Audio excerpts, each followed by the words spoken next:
Hello, good morning, जोहार। मैं राजू और आप देख रहे हैं 24 झारखंड न्यूज। चलिए जानते हैं झारखंड की आज की 25 मुख्य बड़ी खबरों को। रांची में दूसरे दिन भी एसीबी की छापेमारी जारी। गुरुवार को इन ठिकानों पर चल रही छापेमारी जमीन घोटाले मामले में मुख्यमंत्री हेमंत सोरेन के केस में ईडी के गवाह रहे दो सीओ स्तर के अधिकारी शैलेश सिन्हा और मनोज कुमार के ठिकानों पर गुरुवार को भी एसीबी ने छापेमारी कर रही। जानकारी के अनुसार रांची के राधा कृष्ण अपार्टमेंट में मनोज कुमार के 2 फ्लैट पर छापेमारी चल रही। वहीं शैलेश कुमार का रांची के चिरौंदी में एक आलीशान घर भी मिला है। गुरुवार सुबह इन दोनों के ठिकानों पर एसीबी की टीम पहुंची है और सर्च कर रही। जो जानकारी मिल पाई उसके मुताबिक मनोज कुमार और शैलेश से एसीबी दफ्तर में पूछताछ जारी है। बुधवार की देर रात दोनों को पूछताछ के लिए एसीबी लाया गया था। दरअसल एसीबी ने बुधवार को एक साथ दोनों अधिकारियों के कार्यालय, सरकारी आवासीय परिसर और निजी आवासीय परिसर पर एक साथ निगरानी कोर्ट से वारंट लेने के बाद छापेमारी शुरू की थी। एसीबी की टीम ने एक साथ नवामुंडी में सीओ मनोज कुमार के टाटा स्टील स्थित अस्थायी आवास, नवामुंडी अंचल कार्यालय स्थित दफ्तर, रांची के रामेश्वरम लेन में आरके इनक्लब स्थित फ्लैट पर छापेमारी की। वहीं शैलेश सिन्हा के गिरिडीह स्थित पृथक आवास में पिता उदय सिन्हा के घर, हजारीबाग एसडीओ कार्यालय और सरकारी आवास में दबिश दी। छापेमारी के दौरान दोनों अधिकारी के ठिकानों से जमीन में निवेश संबंधी डीड, बैंक खाते की डिटेल्स और इलेक्ट्रॉनिक साक्ष्य एसीबी ने जब्त किए हैं। जो जानकारी है उसके मुताबिक दोनों अधिकारी के खिलाफ जमीन में गड़बड़ी करने के साक्ष्य मिले हैं। आगे की जांच के बाद ईडी भी इन अधिकारियों के खिलाफ जांच कर सकती है। झारखंड हाईकोर्ट ने खारिज की मंत्री इरफान अंसारी की याचिका। झारखंड हाईकोर्ट ने राज्य सरकार के मंत्री डॉक्टर इरफान अंसारी को बड़ा झटका देते हुए उनकी याचिका खारिज कर दी है। इस याचिका में उन्होंने दुमका सिविल कोर्ट द्वारा चार्ज फ्रेम किए जाने को चुनौती दी थी। हाईकोर्ट के न्यायाधीश जस्टिस अरुण राय की कोर्ट में सुनवाई हुई। इसमें इरफान अंसारी की ओर से अधिवक्ता इंद्रजीत सिन्हा ने बहस की। अब इस मामले की सुनवाई ट्रायल कोर्ट शुरू करेगी। बता दें कि दुमका सिविल कोर्ट ने 2022 में इरफान अंसारी के खिलाफ चार्ज फ्रेम किया था। उन पर 2018 में दुष्कर्म पीड़िता बच्ची की फोटो वायरल करने का आरोप लगाया गया था। इस मामले में जामताड़ा थाने में केस दर्ज किया गया था और दुमका के एमपी एमएलए कोर्ट में सुनवाई चल रही है। इसी को इरफान अंसारी ने चुनौती दी थी। आय से अधिक संपत्ति मामले में लुइस मरांडी का पैन नंबर गलत निकला। एसीबी ने हाईकोर्ट में किया खुलासा।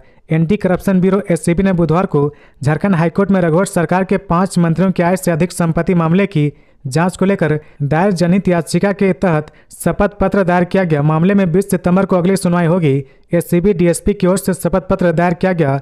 इसमें बताया गया कि आरोपों के गोपनीय सत्यापन के दौरान पूर्व मंत्री लुइस मरांडी का पैन नंबर गलत पाया गया। अन्य पूर्व मंत्रियों पर लगे आरोपों का सत्यापन किया गया, जिसमें आरोपों की पुष्टि की गई। शपथ पत्र में कहा गया कि पूर्व मंत्री नीलकंठ सिंह मुंडा, अमर कुमार बावरी, रणधीर कुमार सिंह, डॉक्टर नीरा यादव और लुइस मरांडी के खिलाफ प्रारंभिक जांच के लिए अलग अलग पीआई दर्ज करने की अनुमति मंत्रिमंडल सचिवालय व निगरानी विभाग से मांगी गई थी। 4 अगस्त 2023 को अनुमति मिलने के बाद इनके खिलाफ आय से अधिक संपत्ति अर्जित करने के मामले में अलग अलग पीआई दर्ज कर जांच की रही। इससे पहले एसीबी ने विभाग को लिखे पत्र में कहा था कि आय से अधिक संपत्ति अर्जित करने के आरोपों के आलोक में अब तक गोपनीय सत्यापन से पुष्टि होने का सत्यापनकर्ता ने उल्लेख किया है। गोपनीय सत्यापन के क्रम में पूर्व मंत्री लुइस मरांडी के शपथ पत्र में दिए गए पैन नंबर को सही नहीं पाया गया है। सत्यापनकर्ता द्वारा सभी 5 पूर्व मंत्रियों के विरुद्ध अलग अलग खुले रूप से जांच किए जाने पर विभिन्न बैंक का स्टेटमेंट, एलआईसी के स्टेटमेंट, बैंक के आरडी, एफडी, म्यूचुअल फंड में जमा व अन्य आय व्यय के अन्य स्रोतों की विस्तृत जानकारी प्राप्त किए जाने का उल्लेख किया गया है। खबरों में आगे बढ़ने से पहले अगर अभी तक आपने इस चैनल को सब्सक्राइब नहीं किया तो प्लीज सब्सक्राइब कर ले, जिससे झारखंड की हर छोटी सी बड़ी खबर की अपडेट आप तक पहुँचता रहे। लातेहार में बस और हाईवा में टक्कर, चंदा वसूली के चक्कर में हादसा। जिले के चंदवा थाना क्षेत्र अंतर्गत बोसाड़ गांव के पास चंदा वसूली के चक्कर में NH 99 पर कोयला लदे हाईवा और यात्री बस में टक्कर हो गई। इस घटना में 10 से अधिक यात्री को चोट लगी है, जबकि 2 गंभीर रूप से घायल हो गए। सभी घायलों को चंदवा अस्पताल में पहुंचाया गया, जहां सभी घायलों का प्राथमिक इलाज किया जा रहा। दरअसल बालू मात की ओर से चंदवा की ओर कोयला लोड हाईवा आ रहा था, वहीं उसके पीछे से यात्री बस भी आ रही थी। इसी बीच भूसाड़ के पास कुछ युवक ने चंदा लेने के लिए हाईवा को सड़क पर रुकवा दिया। अचानक हाईवा चालक के द्वारा ब्रेक लगाकर गाड़ी रोकी गई, जिससे तेज रफ्तार से आ रही यात्री बस ने पीछे से हाईवा को टक्कर मार दी। टक्कर से यात्री बस के केबिन में बैठे यात्री को गंभीर चोटें आई है। इसके अलावा बस में बैठे अन्य यात्री भी झटका के कारण घायल हो गए। इधर घटना की जानकारी मिलते ही डीएसपी अरविंद कुमार के निर्देश पर पुलिस की टीम तत्काल एम्बुलेंस के साथ घटनास्थल पर पहुंची। मौके पर सभी घायलों को चंदवा अस्पताल पहुंचाया गया, जहां चिकित्सकों की टीम के द्वारा घायलों का इलाज किया गया। घायल में रामगढ़ निवासी दौलतिया देवी और चतरा निवासी आदित्य प्रसाद को गंभीर चोटें आई है। अन्य घायलों को प्राथमिक इलाज के बाद डिस्चार्ज कर दिया गया। भाजपा की सरकार बनी तो 3 महीने के अंदर उत्पाद सिपाही की भर्ती दौड़ में जान गंवाने वाले अभ्यर्थी के परिजन को देंगे 50 लाख और एक सरकारी नौकरी। उत्पाद सिपाही की दौड़ में रांची से सटे बिज्जू पाड़ा निवासी आरती की मौत 6 सितंबर को हो गई थी। आरती 31 अगस्त को दौड़ में शामिल हुई थी, जहां वह बेहोश हो गई। उसके बाद उसे अस्पताल में भर्ती करवाया गया था। आरती की मौत इलाज के दौरान हो गई थी। नेता प्रतिपक्ष अमर कुमार बारी गुरुवार को आरती के परिजन से मिलने पहुंचे। परिजन ने बताया कि आरती की शादी 1 वर्ष पूर्व हुई थी। उनके निधन से परिवार में मातम छाया हुआ है। इस दौरान अमर बारू ने कहा कि 583 पदों के लिए 5 लाख से ज़्यादा अभ्यर्थी ने अप्लाई किया है। इस उमस भरी गर्मी में राज्य सरकार अभ्यर्थी को 10 किलोमीटर दौड़ा रही। मेरी जानकारी के मुताबिक आज तक किसी परीक्षा के फिजिकल टेस्ट में बच्चे ने जान नहीं गंवाई है। राज्य सरकार अपनी नाकामी को छुपाने के लिए तरह तरह के बहाने बना रहे। कभी कोरोना के वैक्सीन को गलत ठहरा रहे तो कभी कुछ कह रहे। दुखद बात यह है कि घटनाएं हो रही, लोग अस्पताल जा रहे, लेकिन सुचारू रूप से मेडिकल सेवा देनी चाहिए थी, वह नहीं दी जा रही। हम लोग ने राज्य सरकार से मांग की थी कि मृतक के आश्रितों को 50 लाख मुआवजा और एक सरकारी नौकरी दे, लेकिन सरकार की तरफ से कोई जवाब नहीं दिया गया। बांग्लादेशी घुसपैठिया मामले में झारखंड हाईकोर्ट में सुनवाई आज। झारखंड हाईकोर्ट में दानियल दानिश ने जनहित याचिका दायर कर बांग्लादेशी घुसपैठियों के प्रवेश को रोकने की मांग की थी। जनहित याचिका में कहा गया था कि साहिबगंज, पाकुड़, दुमका, गोड्डा, जामताड़ा जिले में बड़े पैमाने पर बांग्लादेशी घुसपैठ हो रहा। हाईकोर्ट ने इस मामले में केंद्र सरकार को आवेदन दायर करने का निर्देश दिया था। राज्य सरकार की तरफ से महाधिवक्ता राजीव रंजन पक्ष रख रहे हैं। उन्होंने बताया कि 6 जिलों के उपायुक्त की ओर से पहले ही जवाब दायर किया जा चुका है। वहीं solicitor general of India Tushar Mehta ने बताया कि इस संवेदनशील विषय पर केंद्र सरकार अपने सभी स्टेक होल्डर जैसे बीएसएफ, आईबी आदि से विचार विमर्श कर एक कम्प्रीहेंसिव जवाब दायर करेगी। जानकारी हो कि इससे पहले 5 सितंबर को हाईकोर्ट में इस मामले को लेकर सुनवाई की गई थी। तुषार मेहता इस सुनवाई के दौरान वर्चुअल रूप से जुड़े थे। उन्होंने कहा था कि झारखंड में बांग्लादेशी घुसपैठियों के प्रवेश की अलार्मिंग स्थिति है। घुसपैठिए झारखंड के जरिए देश के अन्य राज्यों में प्रवेश कर वहां की आबादी को प्रभावित करेंगे। फ्री मच्छरदानी देने के नाम पर लोगों से ठगी, अंगूठा लगवाकर बैंक खाते कर दिए साफ। साइबर ठगी के आपने आज तक कई मामले सुने होंगे, लेकिन इस बार साहिबगंज जिले में साइबर ठगी करने का जो तरीका ठगों ने अपनाया है वह बेहद अनोखा है। इस बार साइबर अपराधियों के निशाने पर साहिबगंज जिले के करीब आदिम जनजाति पहाड़िया समुदाय के लोग आ गए, जिन्हें मच्छरदानी वितरण के नाम पर ठगा गया और उनके बैंक खाते से हजारों रुपए निकाल लिए गए। मामला साहिबगंज जिला के रांगा थाना क्षेत्र के तालझारी पंचायत के तिलभिठा गांव का है, जहां एक कार में 4 से 5 लोग सवार होकर आए। उन सभी ने बताया कि वह स्वास्थ्य विभाग के एक एनजीओ से हैं। गांव के लोगों को मुफ्त में मच्छरदानी बांटने आए हैं। फ्री का नाम सुनते ही पूरा गांव मच्छरदानी लेने लगा। वह टीम सभी लोगों का आधार कार्ड नंबर अपने रजिस्टर में अंकित कर सभी लोगों का अंगूठा का निशान लेकर चला गया। लोग मच्छरदानी लगवाकर चैन की नींद सो गए, लेकिन इनको क्या मालूम था कि यह चैन की नींद उनके होश उड़ा देगी। अगले दिन जब वे सब बैंक गए तो पता चला कि इनके खाते में एक भी रुपए नहीं। सभी गांव के लोगों के खाते से पैसा गायब हो गया। इन लोगों ने रंगा थाना में लिखित आवेदन दिया। इस मामले को लेकर साहिबगंज पुलिस अधीक्षक अमित कुमार सिंह संज्ञान लेते हुए बरहरवा एसडीपीओ के नेतृत्व में एक टीम गठन कर जल्द कार्रवाई की बात की है। किन सीटों पर चुनाव लड़ेगी भाकपा माले, 24 सितंबर की बैठक में फैसला करेगी पार्टी। भाकपा माले आगामी विधानसभा चुनाव की तैयारी में लग गई है। गुरुवार को भाकपा नेता दीपांकर भट्टाचार्य ने प्रेस वार्ता कर विधानसभा चुनाव से संबंधित और देश में चल रहे सक्रिय मुद्दों पर अपनी बात रखी। उन्होंने कहा कि 2 दिन की बैठक में हमने आने वाले 4 राज्यों के चुनाव पर मंथन किया। जम्मू कश्मीर और हरियाणा में चुनाव की प्रक्रिया चल रही, इसका हम लोगों ने जायजा लिया। इंडिया गठबंधन की जीत के लिए भारतीय जनता पार्टी को शिकस्त देने के लिए हम लोग हर मुमकिन कोशिश कर रहे हैं। झारखंड में विधानसभा सीटों की दावेदारी को लेकर दीपांकर भट्टाचार्य ने कहा कि उत्तरी छोटानागपुर, पलामू प्रमंडल में जितनी सीटें हैं वहां भाकपा माले दावेदारी करेगी। 24 और 25 सितंबर को गिरिडीह में बैठक रखी गई है। बैठक में सीट शेयरिंग पर चर्चा होगी। उसके बाद इंडिया गठबंधन के समन्वय के साथ सीटों का बंटवारा होगा।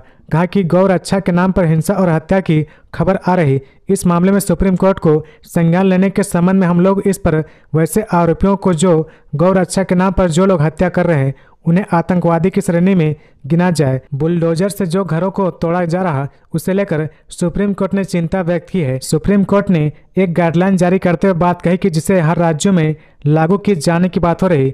यह बुलडोजर का जो हमला है यह कहीं से जस्टिस नहीं बल्कि जस्टिस के खिलाफ बुलडोजर है। संविधान पर, कानून के राज पर बुलडोजर चला जा रहा। भाजपा की चुनावी तैयारी, जमीनी स्तर पर उम्मीदवारों की पैठ आंकने की कवायद। झारखंड भाजपा ने चुनाव की तैयारी शुरू कर दी है।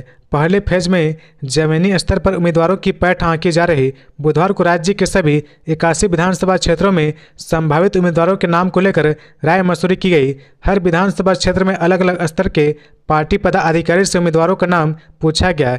एक पदाधिकारी, कार्यकर्ता और अधिकतम 3 संभावित उम्मीदवारों का नाम लिखकर बैलेट बॉक्स में डलवा दिया गया। इसके लिए बैलेट पेपर की तरह एक पर्ची भी तैयार की गई। कोई चाहे तो खुद का या अपनी पसंद का 1 या 2 नाम भी लिख सकता है। भाजपा सूत्रों ने बताया कि हर विधानसभा सीट के लिए 300 से 350 लोगों का विचार लिया जाना है। इस प्रक्रिया में जिला पदाधिकारी और जिला कार्य समिति सदस्य, निवर्तमान जिला पदाधिकारी, मंडल पदाधिकारी और कार्य समिति, मंडल मोर्चों के अध्यक्ष और महामंत्री, सभी पूर्व जिला अध्यक्ष और पूर्व मंडल अध्यक्ष, प्रदेश मोर्चा के पदाधिकारी, कार्य समिति के सदस्य, प्रदेश प्रकोष्ठ और विभाग के संयोजक, सह संयोजक के अलावा जिला मोर्चा के पदाधिकारी को शामिल किया गया। इस प्रक्रिया को पूरा करने के लिए विधानसभा स्तर पर 2-2 लोगों की टीम बनाई गई है। वोटिंग की प्रक्रिया पूरी होने के बाद सभी 81 बैलेट बॉक्स को पार्टी कार्यालय में लाया जाएगा। इसके बाद हर पर्ची की स्क्रीनिंग होगी। फिर यह देखा जाएगा कि किस विधानसभा क्षेत्र के लिए टॉप 3 में कौन कौन से नाम हैं। इससे आला नेताओं को बेहतर प्रत्याशियों के चयन में मदद मिलेगी। भाजपा सूत्रों के मुताबिक इस प्रक्रिया को साल 2014 के विधानसभा चुनाव के वक्त भी अपनाया गया था। इसका सार्थक नतीजा भी निकला। रघुवर दास के नेतृत्व में भाजपा की सरकार बनी, लेकिन 2019 के चुनाव के समय राय मशवरे की प्रक्रिया पार्टी कार्यालय में ही पूरी हो गई थी। असम के सीएम हेमंत बिस्वा शर्मा और केंद्रीय मंत्री शिवराज सिंह चौहान पर समाज में नफरत फैलाने का आरोप। झारखंड सरकार पहुंची चुनाव आयोग। झारखंड सरकार ने चुनाव आयोग को पत्र लिखकर शिकायत की है कि असम के मुख्यमंत्री हेमंत बिस्वा शर्मा और केंद्रीय कृषि मंत्री शिवराज सिंह चौहान राज्य के विभिन्न समुदाय के बीच नफरत फैला रहे। कहा कि ये नेता राज्य के शीर्ष अफसरों को धमकी भी दे रहे। सरकार के प्रधान सचिव वंदना दादेल ने 2 सितंबर को लिखे पत्र में कहा कि हेमंत बिस्वा शर्मा ने झूठे बयान दिए हैं। यह राज्य के शीर्ष अफसरों और सरकारी पदाधिकारी का चरित्र हनन है। बता दें कि शिवराज सिंह चौहान झारखंड विधानसभा चुनाव के लिए भाजपा के प्रभारी है, जबकि हेमंत शाह प्रभारी है। दोनों नेता लगातार झारखंड आ रहे हैं और विभिन्न कार्यक्रमों में भाग लेते हैं और लोगों से मिल रहे। इस दौरान दोनों नेताओं की प्रेस कॉन्फ्रेंस और सभाएं हो रही। राज्य सरकार ने यह भी कहा कि उनके भाषण व बयान उत्तेजक, शत्रुतापूर्ण झारखंड राज्य के प्रशासन के खिलाफ होते हैं। चुनाव आयोग को दिए गए पत्र के साथ हेमंत बिस्वा शर्मा और शिवराज सिंह चौहान समेत अन्य भाजपा नेताओं द्वारा सोशल मीडिया पर किए गए पोस्ट की स्क्रीनशॉट भी भेजी गई है। साथ ही कहा गया कि भाजपा नेताओं के बयान सांप्रदायिक तनाव पैदा करने वाले हैं। राज्य सरकार ने चुनाव आयोग से दोनों मंत्रियों से कड़ी कार्रवाई करने की मांग की है। वहीं आयोग का कहना है कि राज्य में आचार संहिता लागू नहीं है, इसलिए चुनाव आयोग कुछ नहीं कर सकता। लातेहार में मिला केन बम, छानबीन जारी। लातेहार जिले के महुआ टांड़ थाना क्षेत्र अंतर्गत रेंगाई गांव में गुरुवार को एक केन बम बरामद हुआ। मामले की सूचना होने के बाद पुलिस की टीम ने घटनास्थल पर पहुंचकर बम निरोधक दस्ते के साथ मामले की छानबीन की। हालांकि अभी तक नहीं पता चल पाया है कि यह बम ही है या कुछ और है। पुलिस भी मामले में कुछ भी स्पष्ट रूप से बताने में असमर्थ है। दरअसल पुलिस को सूचना मिली थी कि रेंगाई गांव निवासी जगजीत खालको के घर के पास एक केन बम पड़ा हुआ है। सूचना पाकर पुलिस की टीम तत्काल घटनास्थल पर पहुंची और संदिग्ध स्थल की घेराबंदी कर दी। पुलिस टीम द्वारा इसकी सूचना वरीय अधिकारी को भी दी गई। बाद में बम निरोधक दस्ते को डॉग स्क्वाड के साथ घटनास्थल पर बुलाया गया। बम निरोधक दस्ता स्थल पर पहुंचकर पूरे मामले की छानबीन कर रहे। कोल्हन में आजसू को झटका, पूर्व जिला अध्यक्ष छवि महतो समर्थक संघ बीजेपी में हुए शामिल, अर्जुन मुंडा ने किया स्वागत। विधानसभा चुनाव से पहले आजसू को कोल्हन में बड़ा झटका लगा है। खबर है कि सरायकेला खरसावां जिले से आजसू के पूर्व जिला अध्यक्ष छवि महतो भाजपा में शामिल हो गए हैं। उनके साथ दर्जनों समर्थक ने बीजेपी का दामन थाम लिया है। महतो अन्य सभी लोगों के पार्टी में आने का स्वागत पूर्व मुख्यमंत्री अर्जुन मुंडा ने किया। मौके पर अर्जुन मुंडा ने कहा कि महतो के बीजेपी में आने से संगठन और अधिक मजबूत होगा। झारखंड में मजबूती से लड़ेगी नीतीश की पार्टी, जेडीयू ने इन 12 सीटों पर किया दावा। 2014 के विधानसभा चुनाव यूपीए के साथ और 2019 में झारखंड विधानसभा चुनाव अकेले लड़ने वाली नीतीश कुमार की पार्टी जनता दल यूनाइटेड इस बार एनडीए में शामिल होकर चुनाव लड़ना चाहती है। ऐसे में झारखंड की राजनीति में यह कयास लगने लगा कि बदली हुई राजनीतिक परिदृश्य में जेडीयू को झारखंड एनडीए में कितनी सीटें मिल सकती है, साथ ही वर्ष 2000 से 2024 तक झारखंड में जनता दल यूनाइटेड की कितनी ताकत बची है। झारखंड की राजनीति को बेहद करीब से जानने और समझने वाले वरिष्ठ राजनीतिक पत्रकार सत्येंद्र सिंह की माने तो बिहार के मुख्यमंत्री और जेडीयू के राष्ट्रीय अध्यक्ष मौके पर चौका लगाना खूब जानते हैं। नीतीश कुमार की पार्टी का जनाधार और राजनीतिक ताकत भले ही लगातार छीनी हुई हो, लेकिन उन्हें यह भी पता है कि भाजपा की केंद्र सरकार को उनके सहारे की जरूरत है। यही वजह है कि झारखंड में 11 से 12 सीट की दावेदारी ठोक दी गई है। पार्टी इस बार एनडीए में 12 सीटों की डिमांड भी इसलिए कर रही ताकि सहयोगी भाजपा पर एक दबाव बना सके। फर्जी दस्तावेज का इस्तेमाल कर रंगदारी का हो रहा खेल, बंगाल असम से जुड़े हैं तार। पिछले एक महीने में राजधानी रांची के अलग अलग थाना क्षेत्रों में लगभग 10 से ज़्यादा कारोबारियों से उग्रवादी संगठन पीएलएफआई के नाम पर करोड़ों रुपए की रंगदारी मांगी गई है। रंगदारी मांगने का तरीका सब में लगभग एक जैसा ही है। सभी रंगदारी के कॉल व्हाट्सएप के जरिए किए गए। सभी रंगदारी भरे मैसेज को भेजने के लिए उग्रवादी संगठन पीएलएफआई के लेटर पैड का प्रयोग किया गया। रांची रेंज के डीआईजी अनूप बिरथरे ने बताया कि मामले की तफ्तीश में जुटी जिन सिम कार्ड का प्रयोग कर रांची में कारोबारियों से रंगदारी की मांग की जा रही, उन्हें असम और बंगाल जैसे राज्यों में एक्टिव किया गया है। सभी सिम कार्ड जिसमें रंगदारी की मांग की गई वह फर्जी कागजातों के आधार पर हासिल किया गया है। डीआईजी अनूप बिरथरे ने बताया कि जांच में यह तो स्पष्ट हो गया कि फर्जी कागजातों के आधार पर सिम कार्ड इशू करवाकर उसी से रंगदारी मांगी जा रही। सभी रंगदारी मांगने की घटना में उग्रवादी संगठन पीएलएफआई का नाम आया है, क्योंकि यह संगठन एक तरह से मृतप्राय हो गया है। बंगाल की खाड़ी की ओर बढ़ रहा चक्रवात, झारखंड में 5 दिन तक भारी बारिश की चेतावनी। म्यांमार से एक चक्रवात तटीय बांग्लादेश और बंगाल की खाड़ी की ओर बढ़ रहा है। 2 दिन में पश्चिमोत्तर बंगाल की खाड़ी में पहुंचने का अनुमान है। इस चक्रवात की वजह से झारखंड में 5 दिन तक बारिश होगी। भारत मौसम विज्ञान विभाग के रांची स्थित मौसम केंद्र ने येलो अलर्ट जारी करते हुए क्या जानकारी दी है। मौसम केंद्र ने कहा कि मानसून टर्फ राजस्थान के बीकानेर सीकर होते हुए मध्य प्रदेश और उससे सटे पेंड्रा रोड, राउरकेला, दीघा के रास्ते आगे बढ़ रहा है, जो बंगाल की खाड़ी की ओर जाएगा। झारखंड में 5 दिनों तक भारी बारिश का अनुमान मौसम विभाग ने जारी किया है। मौसम वैज्ञानिक ने कहा कि 11 से 15 सितंबर के बीच झारखंड में कहीं कहीं गरज के साथ वज्रपात एवं वर्षा होने की संभावना है। 13 सितंबर को झारखंड के उत्तरी पूर्वी भागों यानी संथाल परगना 6 जिलों देवघर, दुमका, गोड्डा, जामताड़ा, पाकुड़ और साहिबगंज के साथ साथ धनबाद और गिरिडीह जिले में कहीं कहीं भारी वर्षा हो सकती है। मौसम विभाग ने 14 सितंबर के लिए येलो और ऑरेंज दोनों अलर्ट जारी किया है, यानी इस दिन कुछ जगहों पर भारी वर्षा होगी तो कुछ जगहों पर भारी से भारी वर्षा होने की संभावना है। 14 सितंबर को उत्तरी मध्य झारखंड में भारी से बहुत भारी वर्षा होने की चेतावनी जारी की गई है। वहीं उत्तरी भागों में कहीं कहीं भारी वर्षा होने की संभावना है। विधानसभा चुनाव से पहले 6 परिवर्तन यात्रा निकालेगी बीजेपी। बैठक में इन दिग्गज नेताओं ने बनाई रणनीति।